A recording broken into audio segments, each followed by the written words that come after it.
नमस्कार, स्वागत है आप सभी का YBN बिहार झारखंड में। मैं हूं आपके साथ मुदिता। बिहार के शहरों में रहने वाले लाखों परिवारों के लिए एक बड़ी खुशखबरी है। अब बिजली और सस्ती होने वाली है और ये कोई प्रचार नहीं बल्कि सरकार की फाइलों में चल रही एक बड़ी तैयारी है। शहरी बिजली दरों को घटाने का प्रस्ताव बिहार विद्युत विनियामक आयोग के पास पहुंच चुका है और अगर आयोग ने मंजूरी दे दी तो 1 अप्रैल 2026 से बिहार के 35 लाख से ज्यादा शहरी उपभोक्ता गांवों की तरह सस्ती बिजली पाएंगे। लेकिन सवाल ये भी है कि बिहार सरकार ये कदम क्यों उठा रही है। अभी क्या ये जनहित वाली नीति है या फिर इसके पीछे 2025-26 की राजनीति का जोड़ घटाव भी छिपा है। आज की इस रिपोर्ट में हम आपको बताएंगे बिजली सस्ती कैसे होगी, किसे कितना फायदा होगा और सरकार को कितना भार पड़ेगा, क्योंकि चुनावी राजनीति में इसका क्या मतलब है और क्या ये मॉडल वाकई टिकाऊ है या सिर्फ चुनावी ऑफर।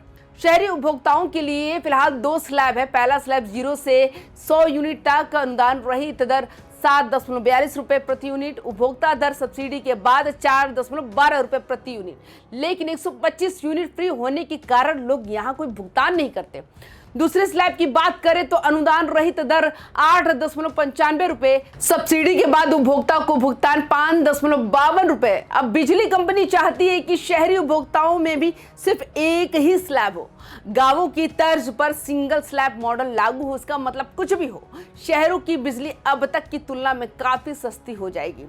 एक औसत शहरी परिवार 200-225 यूनिट प्रति माह खर्च करता है। 125 यूनिट पहले ही मुफ्त है।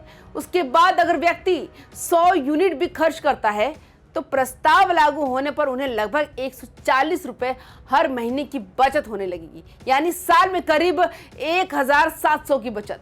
35 लाख उपभोक्ताओं के लिए हर महीने लगभग 50 करोड़ रुपए की बचत। बड़ा सवाल, ये पैसा कौन भरेगा? सरकार, कंपनी या भविष्य में फिर से दरें बढ़ेंगी? बिहार में बिजली कनेक्शन की संख्या तेजी से बढ़ रही है। इसका मतलब लोगों की जीवन शैली बदल रही है, बिजली उपकरण बढ़ रहे हैं, शहरों में माइग्रेशन बढ़ रहा है और बिजली की डिमांड हर साल नई रिकॉर्ड बना रही है। ऐसे में बिहार सरकार चाहती है कि लोग बिजली अधिक खर्च करें पर बिल कम दें ताकि आर्थिक दबाव ना बढ़े। वैसे सरकार ये सब अभी क्यों कर रही है? यहाँ पर कहानी दिलचस्प होती है क्योंकि 2026 से नया टैरिफ लागू होगा। ठीक नहीं, सरकार के शुरुआती महीनों में इससे एक मजबूत संदेश जाएगा कि हम सस्ती बिजली दे रहे हैं। लेकिन यहाँ एक और पहलू है। 125 यूनिट फ्री बिजली पहले ही लागू है। अब स्लैब हटाकर शहरों को सस्ता टैरिफ देना पूरी योजना एक दीर्घकालिक राजनीतिक निवेश की तरह दिखती है।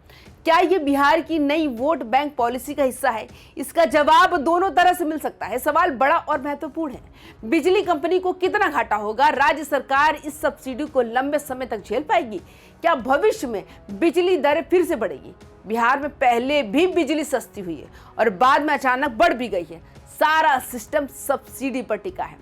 अगर राज्य की आर्थिक स्थिति मजबूत नहीं रही तो ये मॉडल भविष्य में भारी पड़ सकता है। लेकिन अभी के लिए ये कदम लोकप्रिय भी है और असरदार भी।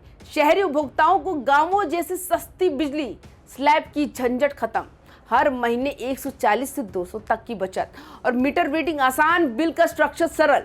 राज्य के लिए बिजली चोरी में कमी होगी, महंगी बिजली पर निर्भरता कम होगी। शहरी मतदाताओं में राजनीतिक फायदा। बिहार में बिजली मॉडल हमेशा से चर्चा में रहा है, कभी बिल कम, कभी ज्यादा, कभी फ्री यूनिट। लेकिन इस बार जो प्रस्ताव आया है वो गेम चेंजर है।